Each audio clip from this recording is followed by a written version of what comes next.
Okay, let's have a look at the ship. Well, starport services first.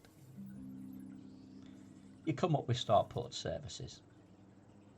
And here we have a whole load of sections. Okay, commodities market, buying and selling. I've got no filters. Mission board. There you go. I want to do missions for the Federation, so I'm going to go with that. And I've got planetary scans if I want to do it. Couriers. Now, couriers are data. Data is no cargo. So pirates can't get them off you. So they leave you alone. And Chakpa, I want to go to Chakpa. It's a good one, actually, especially if you can get them to the same spot. Again, there's more here, and there's planetary scan jobs. 3 here, couriers. Chakpa. I'm going to do that very soon, in fact. Passenger lounge. This is where you can pick up passengers, but it's all requirements not met because I haven't got a passenger cabin. Contacts. Right. If you have to pay fines, collect combat bonds, or you've done a search and rescue and you want reward for that, you get that. Or there's black market, where you can sell stolen goods. And legal facilities, interstellar factor. If you, for instance, have been fined in a different system, you normally have to go to that system to pay that fine, or at least somebody from somewhere with the same faction. Legal facilities, you can pay them off elsewhere. Universal cartographics. That is where you sell. You sell any discoveries that you find when you're exploring or scanning bodies. I'm going to sell that. Data sold and running totals cleared. There you go. Only 2,500, but that was simply by passing through the system and running the discovery scanner. Crew lounge. Again, more advanced. You can hire crews, for instance. You can have ship-launched fighters. And you can't man 2 things at once, so you man the ship and you put a crew in the system-launched fighter. However, they do take some of your rewards. You have to pay them. Again, more advanced. Okay, let's look at this size now. There's Galmat again that I talked about before. Livery, won't go on to that yet. Remote workshop. Engineers, if you pin any blueprints for engineering work, it appears here. And if you go to a remote workshop, you can do the upgrades there. Now, outfitting. This is key. This is key. Hardpoints, they're your weapons. I'm not bothered with this ship. But you can put, for instance, if I wanted, I don't know if I can get any here, but I wanted to browse the shop for a hardpoint, I can go for a beam laser. I prefer burst lasers, to be honest. But I can only get a class 1, where it's a class 3, so it's piddlingly small. But you can see the difference it makes on the bottom to your power consumption.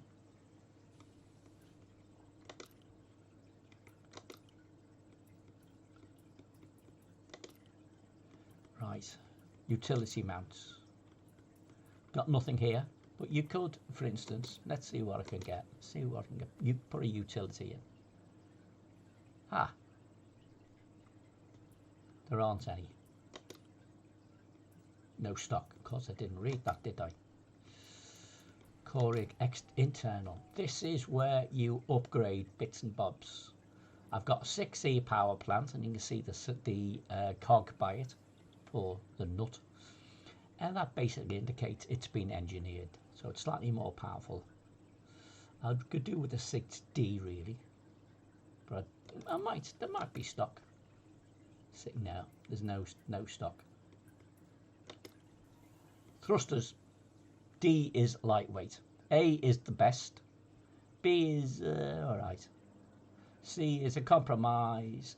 D is lightweight, which is good for getting jump range. And E is the very, very basic, which is not very good in any factor. 5A. It's a class 5 module. So I've got a class 5 FSD and it's engineered for maximum range. Life support, it's alright. Power distributor, 6D. It's a D, it's lightweight. I could do with a better one, to be honest. And sensors, lightweight. And a fuel tank. You can put extra fuel tanks in if you want to increase your range. Optional internal. This is where you put things that are quite important. This is where you have things like shield generators. I can only get a class 3 where I was last, or when I fitted the ship out they didn't have anything above a 3, but it's better than none. And a fuel scoop. I tend to go for the biggest and highest rating fuel scoop as I can.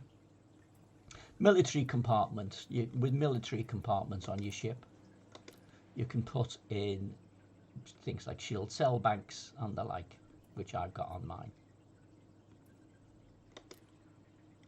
No, I haven't. That's all I can get is shield cell banks. Planetary vehicle hangar. This is where I said you have the hangar, which you have your SRV for driving around, and a detailed surface scanner. A detailed surface scanner enables you to get more money for any planetary bodies you get to. And a planetary approach suite, which is there as standard. And if you want to land on a planet, you need a planetary approach suite. Stored modules. If, for instance, you are changing, I don't know if I've got any. Oh yeah, I've got loads. If in fact you're changing a particular layout of a ship, for instance, I changed that from my Python to a little bit of combat and what have you. No, I changed it for mining. So I had economy class passenger cabins, which, oh, there's a 4D power plant. And it's engineered. Ooh, I think I'm going to use that. Anyway, limpet control, etc., etc. You put them in storage. Sometimes they are where you are, but sometimes that, for instance, is 34 minutes away. You can ask for it to be transferred, but there we go. Now, livery. A lot of these, you get freebies at times, but a lot of them you have to buy. Now, I've got very little on this particular ship. In fact, the only one I've got is the free one, Azure. I only just bought the ship a couple of days ago, that's why. But you can, for instance, have a look at these things, and quite cheap. You have to buy arcs, and you know, it'll give you different setups and what have you. Sometimes you get a pack of 6, but there we go. Weapon detailing, you can have them different colours. Engine detailing, the same. You have different colour engines. And COVAS. COVAS is the voice that comes out from your ship. Decals. You can throw them on just to make you look, as you go through the grades with each, it's like trading and combat and what have you. You get your various improved doodahs. Ship kits. I haven't got any for this ship. But for instance, I can go for a spoiler. No, I can't, because they haven't. Oh yes, they have. Therefore, I can sort of see what they look like. You can see on the back of the ship, see what changes are made.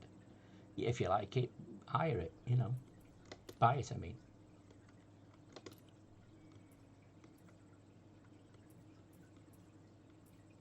Identification. This is where you set your your names. Again, you can do that. You can do in orange, you've got it. Their names. They mix up the nameplates actually, but you can do various things. You can even avoid the name type of thing.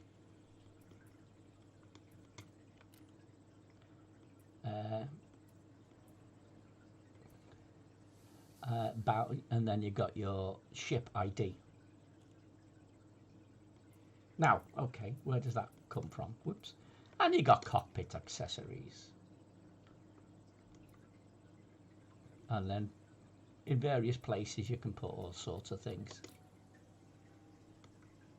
Again, I've got none on this account. It's a fairly new account. You can do the similar to the Scarab. Right, okay, that's the livery side of it. No, it's not. I missed out. You can get there quicker if you go through that one. Chieftain. And when you say change name and ID plate, this is where you change the name and your ship ID. Unfortunately, there's not enough space really for the ship ID to put anything more than 6 characters, but there we go.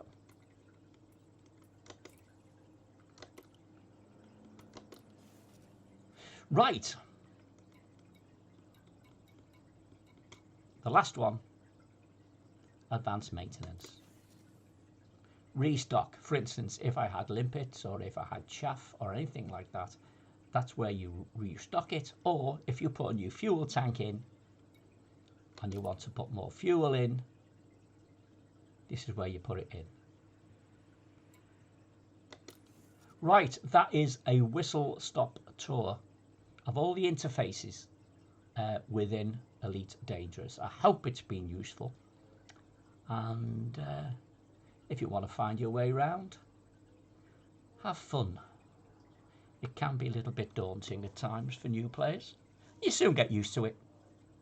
Enjoy the game. Thanks for watching.